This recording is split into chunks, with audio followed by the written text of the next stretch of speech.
No thinker has influenced the modern world more than Karl Marx, but what did he really think?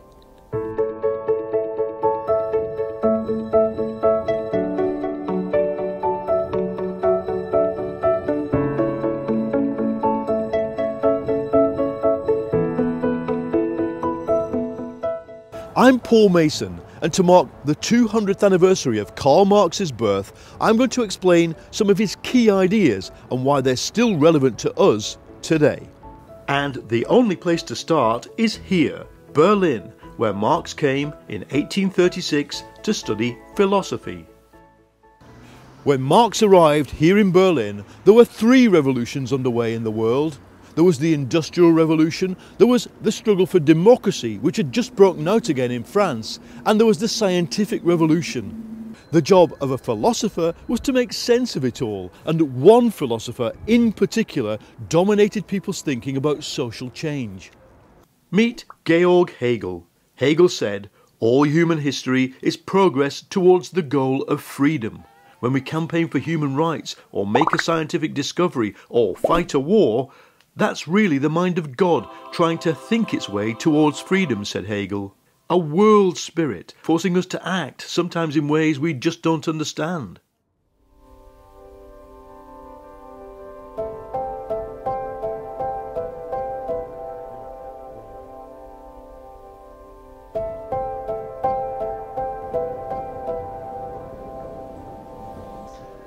Marx arrived in Berlin 5 years after Hegel died, and in the clubs where the left-wing students drank, they didn't believe in God.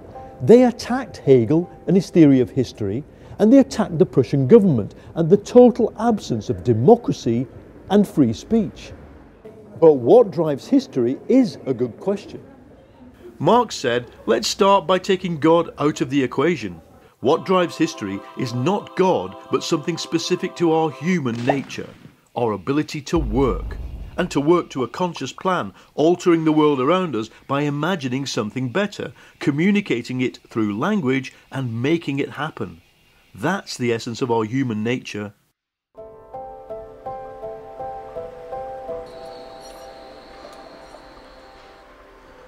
A lot of people today will say there's no such thing as human nature. If so, we're just a sack of bones at the mercy of our environment and our DNA and our Facebook page, with no real purpose. Marx says the purpose of human beings is to set themselves free. Humans, he says, are a species being. Now what does that mean? Well, when we make something, we're generally not making it for ourselves, but for somebody else. And if we have a great idea, what usually happens is we run off and tell somebody else about it. We exist for each other. We're a social animal. That's why we have a history.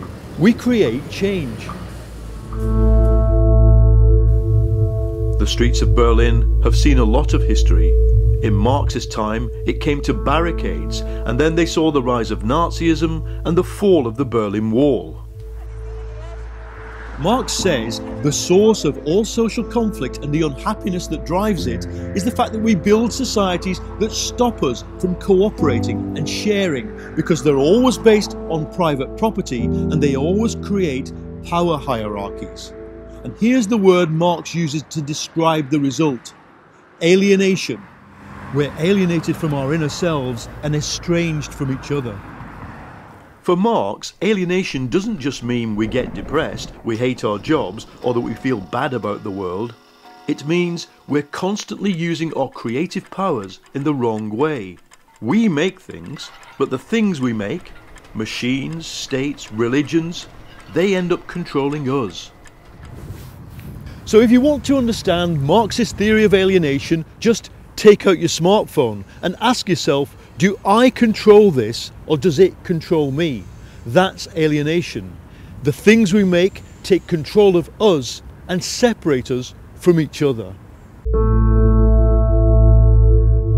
By the time he left Berlin, Karl Marx had started a revolution in ideas, but soon he would find out what a revolution looks like for real.